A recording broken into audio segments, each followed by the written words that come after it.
Welcome back to the Verdi Music Hall, where Invictus Gaming return to the international stage. Yeah, and a lot of talk has been about how they are not returning in the same world champion form. Of course, there's the obvious. They have replaced their jungler. They have a new jungler, Leylan, that is in. He has performed fairly well for them. They did get to this position because of him, swapping him in very late in the season.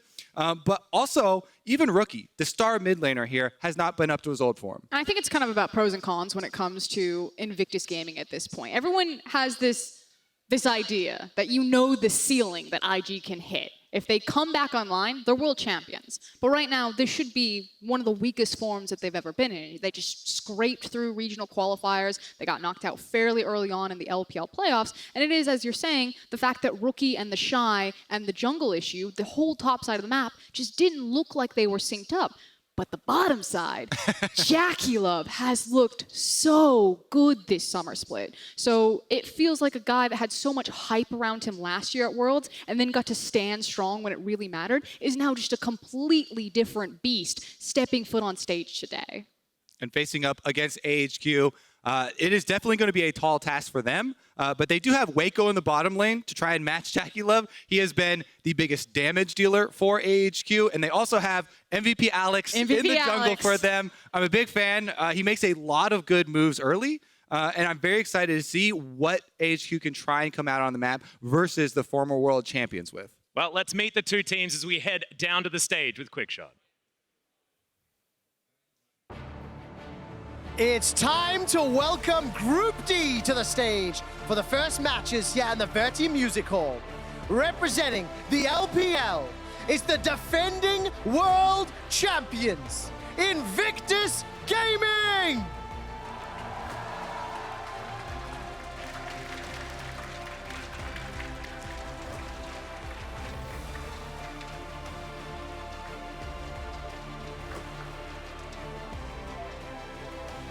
In the top lane, the Shy! Jungle, Leylan! Mid lane, Rookie! Bot lane, JackeyLove! Support, Baolan! Coach Muffa and substitutes Duke and Ning.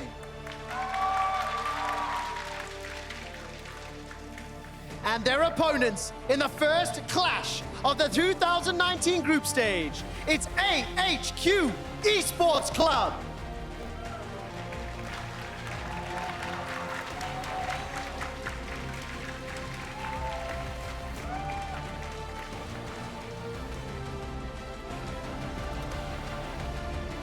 In the top lane, Ziv.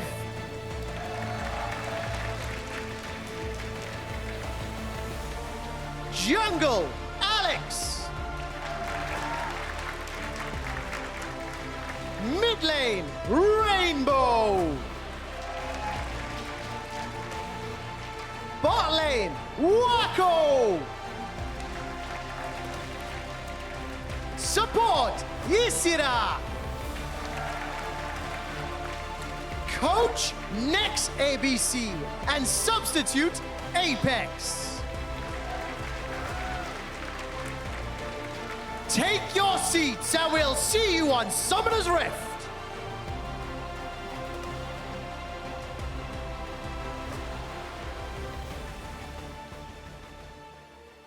Thank you very much, Quickshot. And already some interesting developments here as it's Rainbow in the mid lane. They're Korean player. And it's not going to be Apex, it's going to be starting.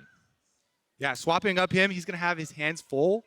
Even though Alex does spend a ton of time around mid lane trying to camp, they're going up against Rookie, and we're talking about, oh, he's not in his world championship form. He's still Rookie, and IG are still very much favored in this matchup, so it's still going to be a very tall task. Yeah, and so now it's kind of where do ahq actually try to attack? And I do want to focus back in on our MVP, Alex.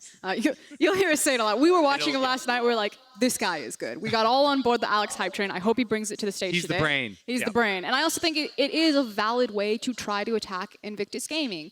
You have a jungler right now on stage that doesn't have a ton of competitive experience right now, very new to this type of spotlight. And Alex, formerly J-Team's jungler, now on ahq, very established, very smart, more of a pathing-oriented jungler, and what he does with information and where he attacks with ahq, I've been very impressed by. Yeah, and he was actually able to dismantle J-Team in the final game at the beginning few. Of course, J-Team being able to come out ahead towards the end of that one, but we'll see what ahq can do up against theoretically the most difficult opponents here at a World Championship, our former World Champions in IG. And here is Champion Select.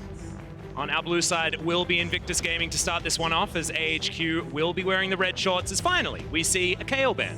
And it feels like the meta is going to be Kayle. We saw glimpses of her in the play-ins, and she has really crashed into the group stage right now with back-to-back games and now being banned here. This might be the staple pick. Yeah, and also Kayle being banned away on Invictus Gaming's side.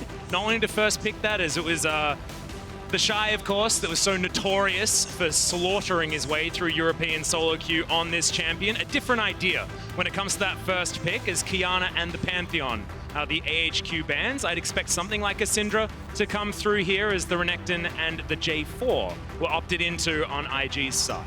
Yeah, banning Jarvan, second most played champion for Alex, definitely going to be a big one. I have really liked his Olaf though, and we were talking about, hey, if you're going to try and get it done versus Invictus Gaming, try and throw some early game champions in there. Olaf has been comboed with Karma most frequently because you need that speed up later. The Ardent Sensor does a lot of work to really turn that into a whole composition. And it is going to be even the nerfed Gragas that is first picked for Invictus Gaming. Yep, the 9.16 monster in the Gragas. Of course, it wasn't nerfed too much, just more about his sustain, his clear speed a little bit down, as that's JackeyLove's Draven. I am getting some pretty awful feelings, honestly, as an LCK fan after watching what JackeyLove did to SKT only recently, is what it feels like. It's really hard. But before he locks it in, we do need a reminder that Gragas might not necessarily go into the jungle position. Baolan can also play the Gragas himself, and it looks like it might not be JackeyLove's Draven, but it could be Rookie or the Shy's Jayce, just as prominent a champion for these two incredible solo laners. And my fingers are crossed for the Shy Jayce, because anytime you want to see the Shy absolutely style in a game, absolutely take control from the top lane, Jayce is one of those champions that comes to the forefront of your mind, mining those turrets, getting so much pressure for the team. Well, the Ezreal has been locked in, and I'm actually on the other side of this one. I actually think Rookie's Jayce is extraordinarily oppressive in the mid lane. He lets no one have fun when he's piloting that champion, but I guess you can't really go past the Shy when it comes to control, as the Akali locked in for Rainbow or Ziv. And I would like to point out that a lot of the top and mid laners that I've been watching in solo queue have started putting in time on Ezreal's solo lane. Yeah. So we should keep the door open here for either to be... You said the door, and it's ahq, and there's no West door anymore. Oh no! Kirby. 0204, no West door. Ah, too soon. It is way too soon. Out of the 3 picks that Invictus Gaming have shown us, however, it's a pretty clear poke-oriented composition and has a really strong spike during the mid-game. And that's not just between the Jayce and the Ezreal. If this is a more AP-oriented Gragas, if you just think about dunking a cask in there from the 3-point line and then you just layer on like a shock blast, you will annihilate teams if you snowball hard enough. And I'm an LCK commentator. I need to mention Yasuo at this point in time. If we see a Gragas, we want Yasuo bans, and Rookie can play it. Rookie's had one of the most famous plays of all time with a Yasuo in it, and IG could certainly flex it around this rift as well. Certainly a lot of options here. I really want to go off Frost's point here about the poke composition showing so early for Invictus Gaming, because the immediate reaction whenever you see that is, of course, hard engage. Yep. You need to have hard engage. You need to be able to flank this team and get that done. So immediately the Nautilus pick there for ahq, like that one, because it is the point and click ensuring that you're going to get a fight.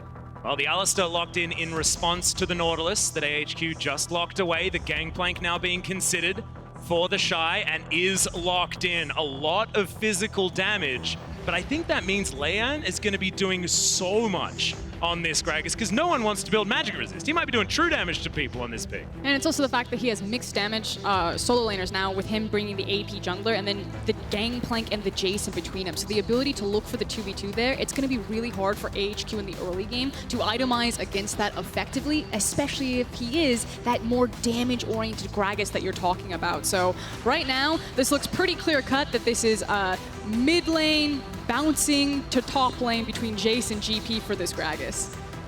Well, that is going to be the Gnar locked in. Certainly a lot of comfort here for Ziv. Gnar versus Gangplank, something we've been seeing throughout the play-in stage and has been something used to try and weather that storm. But you've seen Gangplank's actually be pretty comfortable in the Gnar matchup, despite it historically being relatively good for the Gnar.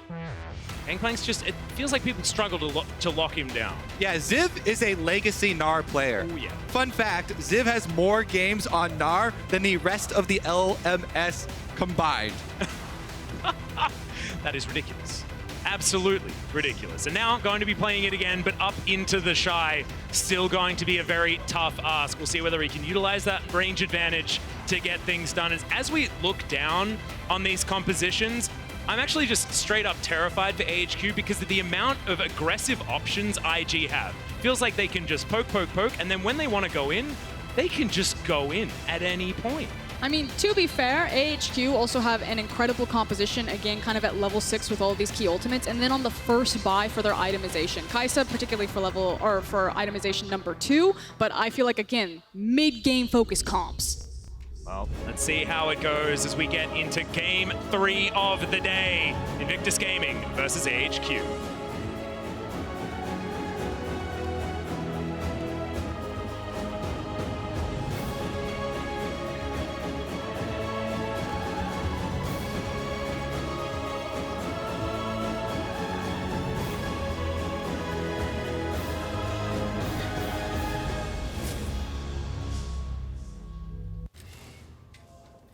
Okay.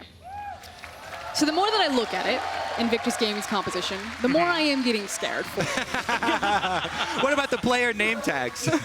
No, turn those off. Okay, We're scared enough, okay, Kobe? Because the one thing that we really haven't talked about is Baolan's Alistar. Baolan is a phenomenal Alistar player, like most of the LPL supports are. When they get this hard engaged champion, he's also playing Cowboy Alistar, so man after my own heart.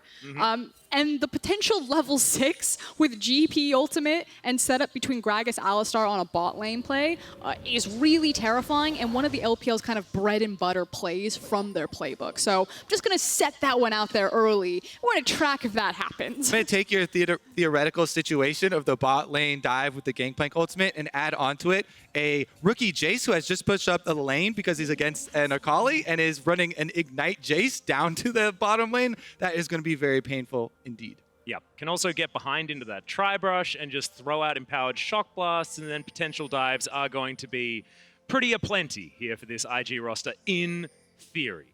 ahq certainly do have some tools, and we're looking at MVP Alex on our screen right now, and also figuratively looking towards finding advantages in this game, because his pathing was very impressive in their series that they qualified in.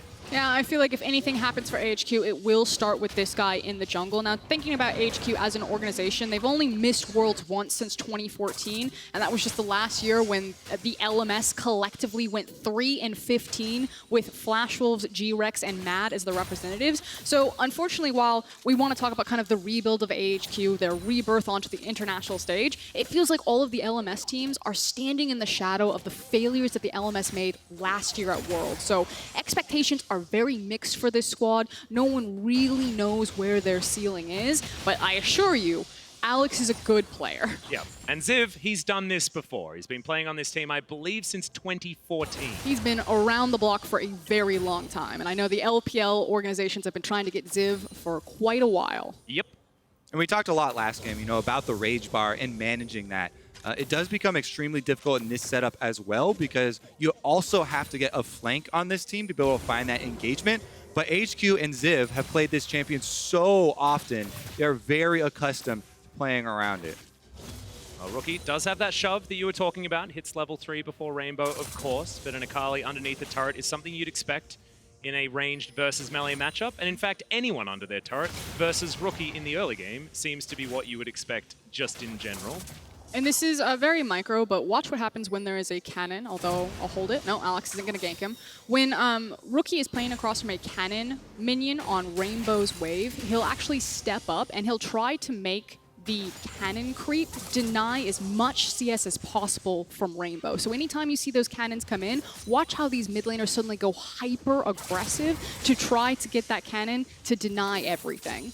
Rookie is sneaking every bit of damage in here onto Rainbow, and he's just having the worst time ever. You can see Rookie just flirting with that turret, willing it to try and shoot him, as every lane for IG is shoved apart from the bottom side, who just decided to leave for a little while. And a big part of that positioning for Rookie is also with Ignite in the mid lane on Jayce and that double stacked minion wave. He knows that he can fight off 1v2 even if he gets ganked by Leylan at that moment. It's a half health Akali under turret. They would not be able to force much out of him, and they would have to be worried about the turnaround. So he pushes it all the way in. On Jayce, you're trying to get that recall off. It's going to take Akali a long time to push on a cannon minion wave, and you'll see Jayce always wanted to go on that cannon minion wave because the cannon minion takes so much longer for the Akali to kill, plus for your turret to kill, so he doesn't lose very much CS there.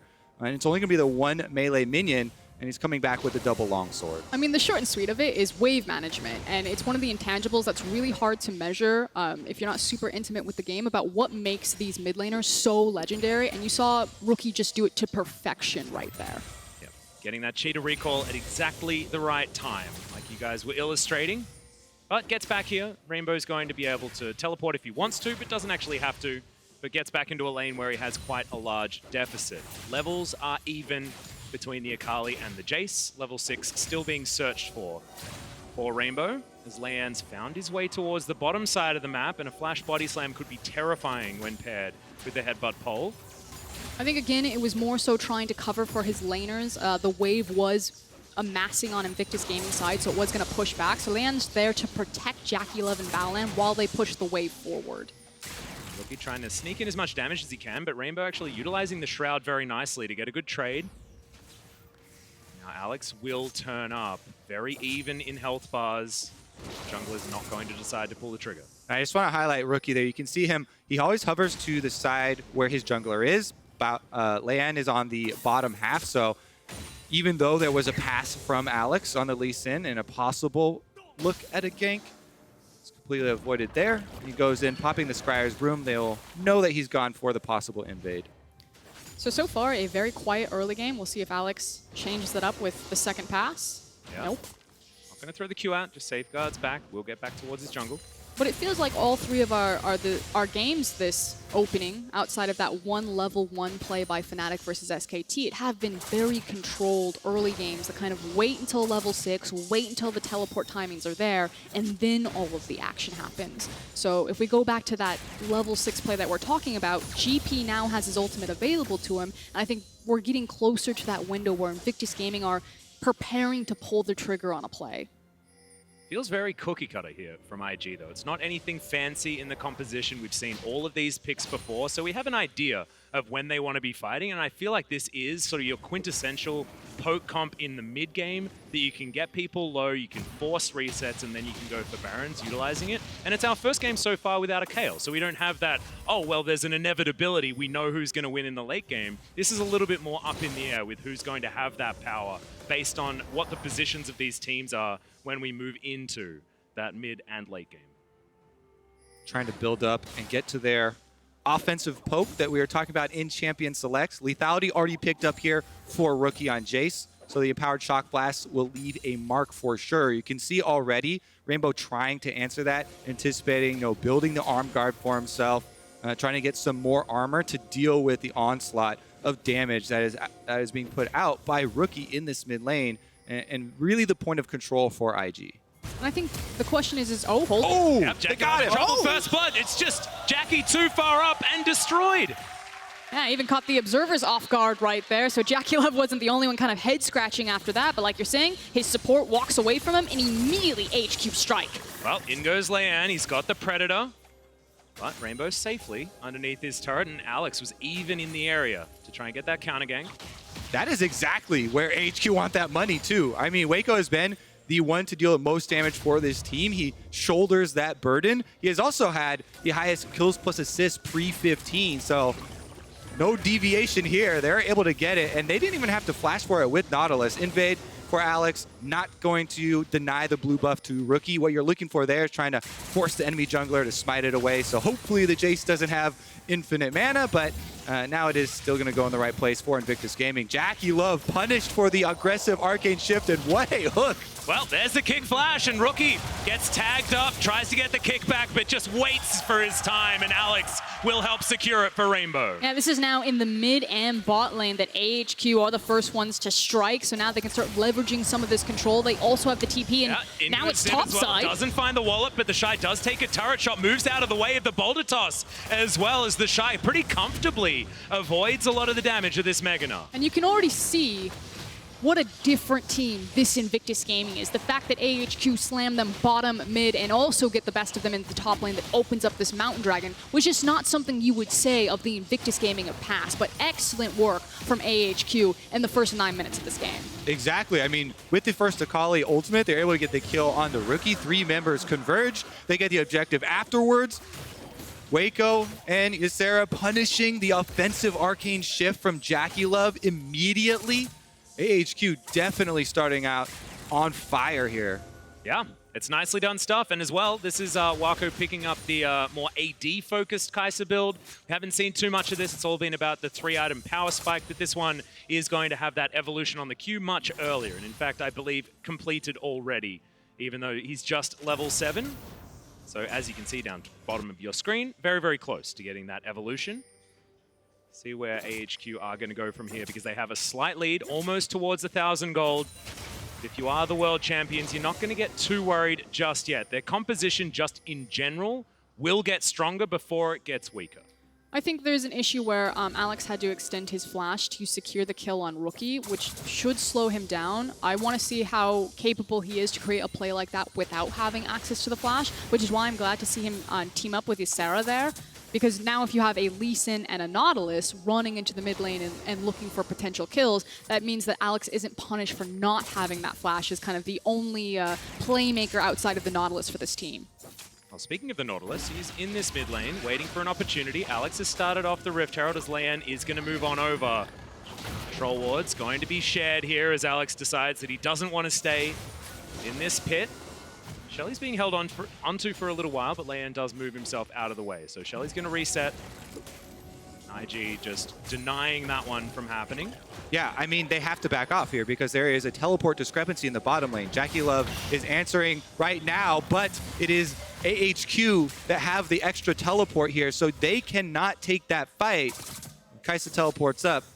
It will be a numbers disadvantage. What we're jockeying for here is the priority in the mid lane and the numbers discrepancy that Kobe just highlighted. And so ahq did a wonderful job being patient, always going back to the lane, shoving it back against Invictus Gaming before moving first into the river to secure this. So cleanly played, and it feels like they've choked Invictus Gaming out of this area to take not just the Mountain Drake and early kills, but now also the Rift Herald on top of it. Really impressive stuff here. Alex comfortably picks that one up, and Leylan's just back in his jungle. They gave that one up. They had the Cannon Barrage available. They could have decided to utilize something, but they're holding onto these cooldowns so that IG can get something more as this game goes on. They still have a lot of, solo lane power in this Jayce, in this Gangplank. You can see the Shy still with a slight advantage over the Gnar, but feels like ahq have hit their stride far earlier in this game, and they have a lot of tools as they move towards the late game as well. It's not like this is an ahq that has to have these advantages moving into a mid and late game. This is pretty comfortable for them. Yeah, and even though the Shy is banking up there on Gangplank, Ziv, a veteran Gnar player, once again, starts with the Cole. It's about to pop here. 15 more CS for him, and he'll be able to get a cash in as well. See how well they can actually use it to find those teleports, those flanks that we were talking about to get the engagements. Because right now, ahq are set up actually very well for the arrival of this Infernal Drake. minute and a half left into the future, and they have all summoners, all ultimates ready. And they also have the Rift Herald. And my question is, where are ahq actually going to use it on the field? Are they going to use it for a plate gank, or are they going to use it to get control over this Infernal that will be spawning, to force Invictus Gaming to respond? Whoa. There's a flash dredge line. Leylan is going to get depth charged as well. Will flash out of the way. Rookie now finds himself on the wrong side of the rift as the cannon barrage used defensively to stop ahq from pressing further forward. A lot of cooldowns used here. Rookie's flash, Leylan's flash there, disengaging for Invictus Gaming. You could see how much HQ wanted that, though. Ysera all in to try and force that fight before the arrival of the Infernal Drake. And we get Gangplank ultimate down, not going to be available for Infernal Drake fight. It is traded for the Akali ultimate there, though, as Rainbow tried to get that kill on the Rookie, and they get the plate money. Yep. Shelly's going to get in there, and 30 seconds left until those plates are down, so Shelly going to be taking some money away from IG as well. Wako on the bottom side will catch this wave. There has been a plate that's gone down in favor of IG in this lane, but otherwise it's pretty good for the Kai'Sa. Feels so perfectly timed, as Kobe's talking about, the fact that all of those key cooldowns are now offline for Invictus Gaming for this Infernal. The fact that you've just got the plate gank off, so Akali's going to go back. Well, she was doing her back, decided to cancel, but Akali could have gone back, gotten an extra buy. Everyone kind of refreshed their itemization, hit their stride right as we go into Infernal Spawn for 5 seconds. Yep, and Stormrazor is now completed for Wako, has himself the extra pickaxe as well, so still building towards that Rage Blade that you'll always pick up as your second item. A lot of extra damage now available for this Kai'Sa as Alex is going to turn up for this Infernal Drake. First Infernal, I believe, for the World's Group Stage 2019. And it is hotly contested, IG with positioning around this one and has been started up. So Rainbow was delayed. He now just made it his back. He does have teleport, is going to use it to force the fight. Yeah, but this dragon is still very, very low. It is taken by Leylan, but is there going to be a fight? Looks like the answer is no as IG. They just book it out of there. Free dragon, easy peasy. Invictus Gaming used the window correctly, but I feel like that was very greedy by Rainbow to try to stay in lane as long as possible to pull the Gunblade out. He was delayed on the TP, it was a numbers disadvantage for ahq, and all of the perfect setup that they had done for that Infernal flew out the window when they didn't have their Akali ready exactly when she needed to be. Yeah, I know that feeling, though. You're like, oh, it's so close to Gunblade. If I have this completion, like, Akali is so much stronger once you get it, but you're not there in time. Invictus Gaming bully out, they get the Infernal Drake, and that is a huge win for them, considering how much the damage scaling is going to matter for all of these DPS champions. And also so important because they didn't have Cannon Barrage. They didn't have the Flash Body Slam available from Leylan, and they didn't have Rookie's Flash either. There was so much that said this was the perfect time for ahq to fight, and without their Akali there, they couldn't do it. So pretty impressive that IG did understand that they had the timing to go for the Infernal Drake, even though they were missing so many tools. And when there's not dragons or Rift Heralds to fight over, I actually think that that feels good for Invictus Gaming, not necessarily because of this composition, but because of their identity as a team. This is a team that when they are finding success in the LPL, it is still through their 5v5 and their strength in extended lane phases, which 16 minutes in, we're still sitting in all of our lanes, we're still accumulating farm leads over our opponents. Small, but it's there. Well, Ziv gonna get slowed down as Leylan's trying to get in. Cannon Barrage to stop his escape. The flash gonna be used early. Does he have the hop available? And Leylan not even gonna take the chance on the body slam flash. Going to be missed. Didn't even have the flash available for that one. Yeah, he really wanted to get in there with Predator and finish him off. You can see he's got the Sork boots, full AP build, but not gonna be able to go that deep under the turret. Ziv gets away just by burning the flash. Well, JackeyLove now relegated to his inner turret, as you can see. Ward going to get cleared out as the control ward comes in for Jackie, but he understands that ahq have complete control of this area, and he will give that one up. The Ezreal wasting a bit of time roaming around the map right now. Yeah, really well done, a pressure play from ahq, but that means top lane Invictus Gaming are looking to trade. Oh no, the wallop goes completely wide as the Shy gets out of the turret aggro. Empowered Shock Blast is going to land, but it looks like Ziv is able to buy a little bit of time. The cask actually buys him more space. The flash has to be invested, and the Shy does eventually grab that kill as now Baolan. He was looking for it, but Rainbow outplays. That shuriken backflip timing was brilliant there to answer the headbutt. I mean, you heard it it from the crowd right there. Disaster for Invictus Gaming. They try to make the trade, but fumbles mechanically across the board. The Shy forced to flash to secure the kill, meaning the ahq take the advantage by pushing through 2 structures on the bottom side of the map. And that's only more gold going into Wako's hands as well. And Kobe, you were talking about this earlier. They play around this guy. He's now on Ysera, and he has so much extra global gold and just farm money that has been uncontested on the bottom side of the map. So the next big goal for ahq is gonna be the vision control to set up that fight. Here's another look at the tower dive though. As Shy started tanking early, then Rookie starts tanking, allowing a little bit more damage under the turret. Leylan using the Gragas ultimate. Slight miscalculation. There was maybe 20 HP left on that Gnar, which pushes him forward, and then does force the flash from the Shy. Yeah, I think maybe a little bit of placement towards the right would have meant that he got that mini stun into the wall instead of pushing him to almost safety. But look, you can nitpick all you want, and hindsight is 20/20. So they still do manage to pick up that kill, and the gold is 100 the difference, as the Shy still going to be moving towards Ziv here, despite Mega Gnar being available. Now IG getting themselves together, and this is what this comp can do. You can move Rookie and Jackie around together and get this poke happening. As you can see, Ysera still uncomfortable under this turret. There's hands there to try and get a potential dive. Basically, Frost was talking about earlier too, is they also have the dive tool. So you poke them down with the Jayce and the Ezreal. Once they are softened up into those low health bars, then you're looking at Alistar and Gragas to go in for the dives, finish them off. Alex gets caught at the blue. Yeah, speaking of going in, the headbutt pulve is going to be there. Alex, he tries to safeguard out, but there's nothing safe about his positioning right here. Blue buff is taken, I believe, by a cannon barrage across the map by the Shy. Let's check in with Gangplank. Can we please have a More at 11. That said, it's There still it is. a cross-map trade. It's the fact that Rainbow is able to pick up the top tower, whereas the mid tower still stands. So Invictus Gaming do feel like the entirety of this mid game, they've been playing behind the ball, that it's ahq who have control, they're setting the pace on the map, they're dictating how Invictus Gaming are responding to them, and IG have yet to kind of team up and really force HQ. Well, Wako actually going to throw out the ultimate there, misses the Void Seeker onto JackeyLove, and that's going to mean he survives as now Leylan's looking for it. Ysera going to try and trade his life as in goes Rainbow. He's diving, but the CC is too much. Underneath the turret, he does eventually get there with the perfect execution, and it looks like he's able to get out as Leylan is going to flash forward. The body slam says no, as Rainbow is put in the death chamber, but a 1-for-1 feels pretty good. Ysera flashing over the wall to get himself to safety, as it's a messy fight, but the Shy is able to take down the Nautilus. Now, the poke should be able to get some work done, but Wako safely underneath his outer turret, and this is getting messy on IG's side. Yeah, and with that extra shock blast landing and the health bars too low for HQ, it will be the Ocean Dragon for Invictus Gaming to pick up. JackeyLove, aggressive E forward, and Wako's like, you testing your luck, friend? Eats the full Q from the Ysera, and then is now playing from the back foot.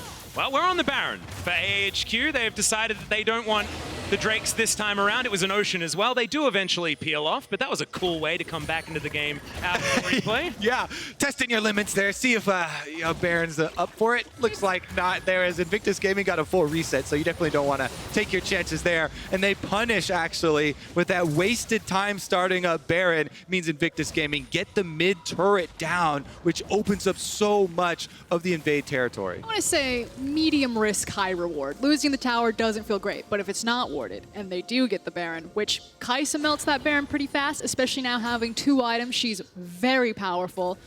I'd say it would be worth it they got it. Yeah, I like it. I always like going for just the testing the limits, the limit testing plays. It's testing wards. Do you have this warded? Yeah. Can you see me? And the answer was yes, so IG do manage to pick up that outer turret. Once again, JackeyLove dives in. This time, avoids the dredge line. But I feel like he's doing that too much, guys. It's making me nervous. Arcane Shift was nerfed, guys. It's got a really long cooldown now. JackeyLove has definitely been punished several times already this game for that. We'll see if they can now group up, though, because we keep on talking up this poke here, and we've got Rookie with his 3 lethality items stacked up. So, again, this is where they really want to make use of this composition between 20 and 25 minutes. Group up, try and get a lot of that poke to land. And you can see it definitely will have an effect on all of these champions. Very big, again, that Invictus Gaming got that Ocean Drake after the mid-fight, because denying that regeneration from ahq means that this poke is going to stick. And just as Kobe was talking about in Champions Select, that means that the counter to it is the hard engage. So can ahq find it as this could turn into a fight? That's a high-value stopwatch right there as Ysera flashes, but doesn't actually get out of the way. Rookie just deletes him. The Nautilus not doing anything in this fight as Rainbow looking for more. It's Alex that picks up the first kill. The Shy no longer able to participate, and IG have them where they want them. The poke is registering as JackeyLove gets over the wall. Ziv can't get in for the Gnar into the wall as Wako very low after the true shot barrage, but he's going to survive. Yeah, Definitely some head scratchers there. Invictus Gaming do brute force through the fight though, are now trying to siege onto the mid lane. Yep, and more poke is coming out. The back is going to get fully channeled. Wako making his way back forward, but this is the just reward for IG. Taking down the inner turret just because the health bars are too low on ahq. Again, another skirmish. Ocean Drake on the side of Invictus Gaming. They can push down one more while throwing out more of this poke from Jayce and Ezreal, forcing ahq backwards.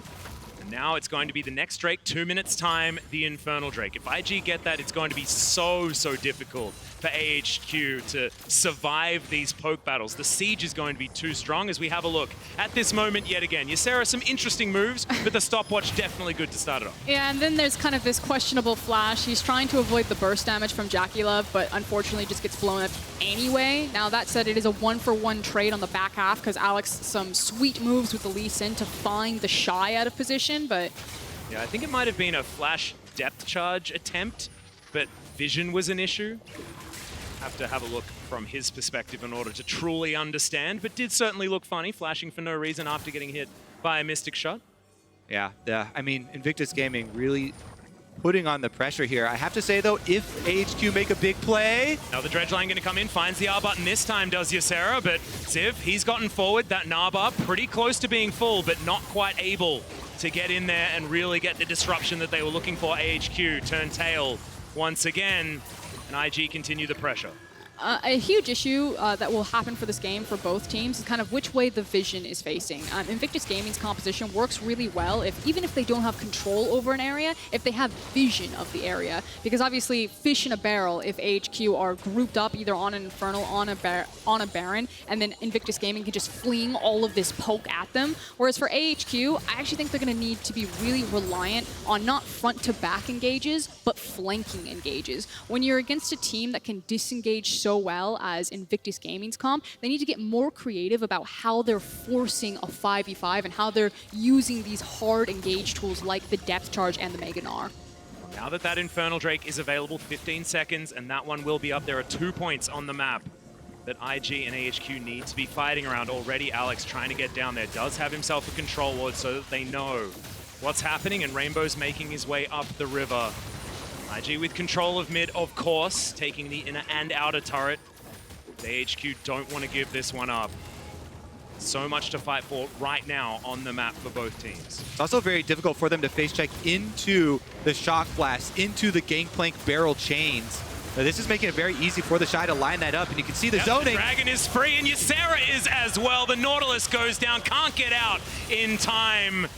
And now IG with a man advantage and a Drake advantage up the wazoo are going to head towards this inhibitor turret in the mid lane. And I love the word that you use there, Kobe, the zone control from Invictus Gaming's composition. If you ever squeeze ahq in those tiny choke points that you just saw, they just get obliterated by all of the AoE and all of the poke. Yeah, and Ziv couldn't even get an opportunity there as, like paper, the inhibitor turret goes down. Ziv trying to build that Gnar bar, does have it up, but they're not going to have their mid inhibitor at all for the next few minutes, and that will mean all of the Baron control over to IG. All right, now Invictus Gaming do have a decent amount of standing gold on the bottom lane. Definitely think they will want to collect that straggling outer turret first, but then they can move right over to Baron, where they have plenty of control to continually force ahq into those small corridors and into that bad situation. I think the only scary point here is that Invictus Gaming need to make their resets before they set their map back up. So I actually think they're trying to stagger their backs so that ahq can't just immediately run to the Baron, which is why you see a lot of pings happening around this objective right now, because that's what ahq want to do. They say, as soon as Invictus Gaming back, they're going to be so strong because they just took so many towers onto our map. This is like our one window where we need to fight them, because on next buy, it's going to be that much harder. Well, Rainbow, he's got a full energy bar. Look at Ziv, though. There is no Gnar bar here at all. The ahq top laner. And the Shy is level 16 Gangplank with teleport ready. So he's been able to get his purchase off. And that 5 CS up, so yeah, out of nowhere. That is a very big one that matters. We saw the barrel chain last time around. That was without the purchase. Now he's arrived with the teleport ready as well. Yeah, the Shy got his buy-in, JackeyLove used his TP, got his buy-in, so we were just talking about kind of that in-between item point for Invictus Gaming. They've now crested that, and things are looking that much more scary for ahq. They need the perfect team fight for this to work. Yep, having a look at a stopwatch check, it's only Alex on ahq's side that has his available. Azonya's is completed for Leylan. He can play pretty far up and aggressively. Baolan also has the Zeke's Convergence completed, so just needs to pop that Unbreakable Will to make JackeyLove all that more powerful. IG should have most of the tools available for locking down this Baron if Leylan doesn't take too much damage. Oh no. Baron's still mad at him. He really wanted that control ward, sacrifices half of his health bar for it. They're going to start it. Yeah, they are, but there's a ward still there. They don't actually see it. As Rainbow's up towards the top side, I believe they have vision available of Alex as well as Rookie's moving on over. Alex safeguards his way over. Sonic Wave there. As now Rookie will find him. We'll see whether he can dive on top, get him out of the way with that hammer shot. As there's Ever Bolt. Massive amounts of CC and already 2 are dead. One of them being Ziv, who's so important for these fights. IG didn't want the Baron. They wanted to kill the entirety of ahq, and Wako can't do anything about it. Jackie with the triple kill, 10 and 4 for IG, and they don't need no Baron. They're looking to win the game. Yep, Invictus Gaming have done it. You could tell there was no plan on finishing it. It was turned the entire time. They immediately focus Alex, they take out the threat of stealing, and they get even more than they came for. Nexus turrets will be the next on the list. Yep, this full minion wave with super creeps involved as well. There's no Baron buff because they don't need it. The Nexus turrets are an afterthought. The dives onto the fountain just for fun, but the Nexus will be taken down. And our 2018 World Champions will find their first win at Worlds in the group stage. And it felt like a quiet game from Invictus Gaming until Yeah. kind of the very end there when everything got very intense. You talked about it, the Shy kind of quietly creating this massive CS lead, this massive experience lead. But the early game, quite shaky from Invictus Gaming. I actually think ahq played really well in that early game. They managed to get their threats ahead, but they did the ahq thing and weren't quite able to find themselves and find the initiative as the game rolled on. That was something that we were critical of when we've been watching them leading into this. And unfortunately, once again, it's going to bite them. But that was not the performance from IG that I was expecting right out of the gate with a composition like this. Yeah, definitely some good early game moves from ahq. Alex had a successful gank onto Rookie in the mid lane. They're able to get it with the Akali ultimate.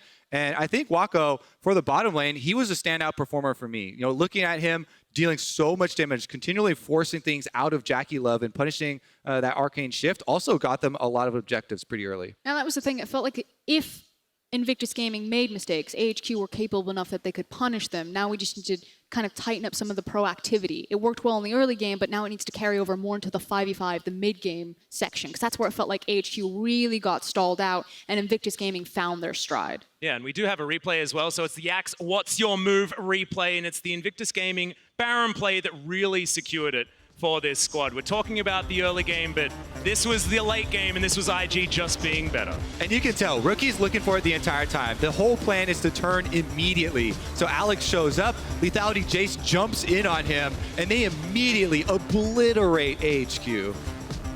And you called it as it happened, the ability to turn off of the Baron. It's not something that we often talk about when it comes to compositions, but when you see that much mobility, that many champions and tools to kind of go over walls or to stack CC, it's always going to be a capability for these types of setups when you look at the Baron. And I was looking at that Baron play from an LCK perspective, so I was expecting, you know, Rookie to go in there, kill the jungler, and then back to the Baron, have a reset, go back, win the game. And then I remembered that it was IG, so of course, instantly, the game is over. Yeah, get the rest of the kills, and then the Nexus. No need for Baron, no need for the buff. Yep, you don't need to worry about it. It's, I don't know, this is an IG that I'm looking forward to seeing improve because it just wasn't quite enough for me, although there are a lot of fun things to do. But after the break, you can watch the MSI finalists Team Liquid take on the new superstars of Darm1 Gaming, so don't go anywhere.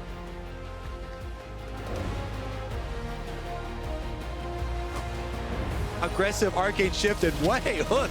Well, there's the kick flash, and Rookie gets tagged up, tries to get the kick back onto JackeyLove, and that's going to mean he survives as now Leylan's looking for it. Ysera gonna try and trade his life as in goes Rainbow. He's diving, but the CC is too much. This could That's a turn to a high-value fight. stopwatch right there as Ysera flashes, but doesn't actually get out of the way. Rookie just deletes him. The Nautilus not doing anything in this fight as Rainbow looking for more. Massive amounts of CC, and already 2 are dead. One of them being Ziv, who's so important for these fights. IG didn't want the Baron. They wanted to kill the entirety of ahq, and Wako can't do anything about it. There's no Baron buff because they don't need it. The Nexus turrets are an afterthought. The dives onto the fountain just for fun, but the Nexus will be taken down.